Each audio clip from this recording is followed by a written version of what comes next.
자, 이 시간에는 독학의 목적이 어떤 게 있고, 독학은 또 그럼 어떻게 목표를 설정해야 되는가, 이런 것을 선생님의 경험을 바탕으로 이야기해 줄게요. 자, 독학은 우선 그 독학을 하는 이유가 뭐예요? 선생님 왜 그렇게 맨날 공부를 하세요? 자, 첫 번째는 선생님은 시간이 있어서 하는 거예요. 자, 여가 활동을 시간이 있는데 심심하니까 하는 겁니다. 선생님, 저는 심심할 때 공부 안 하고 게임하고 컴퓨터 게임하고 쉬는데요. 그것도 선생님은 배움이라고 보는 거예요. 네. 그래서 선생님은 컴퓨터 게임을 해봤기 때문에 그 게임에 사용되는 툴, 그리고 게임에서의 단계, 그리고 그런 전략들 세우는 것들을 선생님은 배울 수 있어서 좋았어요. 자, 그리고 독학의 목적에 선생님은 이렇게 변화를 맞이하려고 독학을 해요.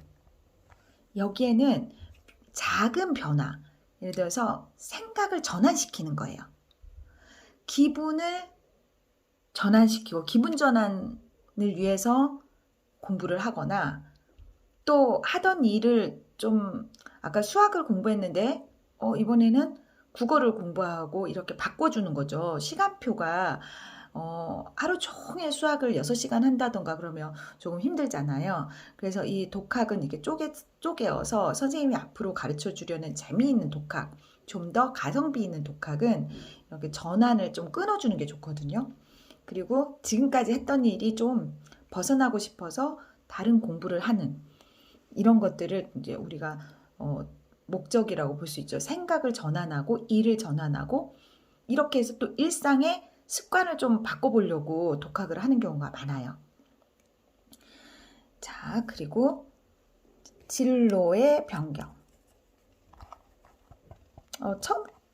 이렇게 독학을 하는 이유는, 선생님은 또 한편으로는 내가 평생 하던 대로만 살지 않고 이제 공간을 바꾼다던가, 또 만나는 사람들을 좀 확장시킨다던가, 내가 해보지 않았던 경험을 좀 더 많이 하고 싶다던가, 이런 앞으로의 어떤 진로의 변경이 있었으면 하는 그런 바람 때문에 독학을 하기도 합니다.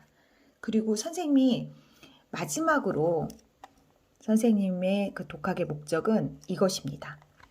자립을 통한 행복. 누구에게 의지하지 않고 누군가에게 인정받으려 하는 것이 아니라, 내가 스스로 공부를 하기 때문에 내가 스스로 나에게 공부 목표를 세우고 나를 공부할 수 있도록 나를 이끌고, 이런 과정에서 누군가에게 의지하지 않고 선생님 스스로 독학을 공부하면서 스스로 흔들리지 않고 독립적으로 살아갈 수 있다는 거죠. 자, 여기에서 자립이라는 것은 스스로 자자에 세울 입자죠. 예. 그래서 한자에서 스스로 선다.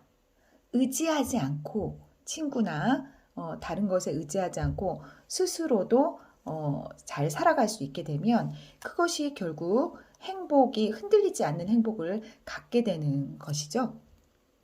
그래서 선생님은 이렇게 재미있으려고, 또 좀 기분 전환하려고, 힐링하려고, 또 앞으로 선생님의 하는 일이 좀 다른 일도 좀 궁금해서 해보고 싶어서, 그리고 또 스스로 만족하기 위해서 독학을 하고 있어요. 자, 그러면 선생님은 이 독학을 어떻게 처음부터 목표를 정하고 하시나요? 이렇게 물어본다면 선생님 이렇게 얘기하고 싶어요.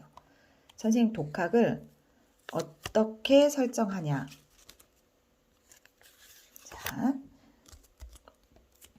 먼저 내용이 있어야죠. 무엇을 독학할 것인지. 그래서 선생님 이제 앞으로 여러분들에게 선생님의 경험을, 어떤 독학 내용을 좀 나눌 거냐면, 영어를 좀 더 쉽고 재미있게 하는 방법, 그리고 선생님이 했던 방법, 독학 방법을 알려줄 거예요. 근데 영어도 있지만 또 수학도 있고, 여기에는 또 국어도 있고 글쓰기도 있고, 그리고 뭐 다양한 거 한자도 있고 조금 어렵지 않게 독학을 하는 방법에 대해서 좀 알려줄 건데요. 요즘 또 러시아어도 시작했는데 그랬을 때 선생님의 독학의 지금 목표는 영역은 러시아어가 되겠고요. 자, 기간이 있어야 됩니다.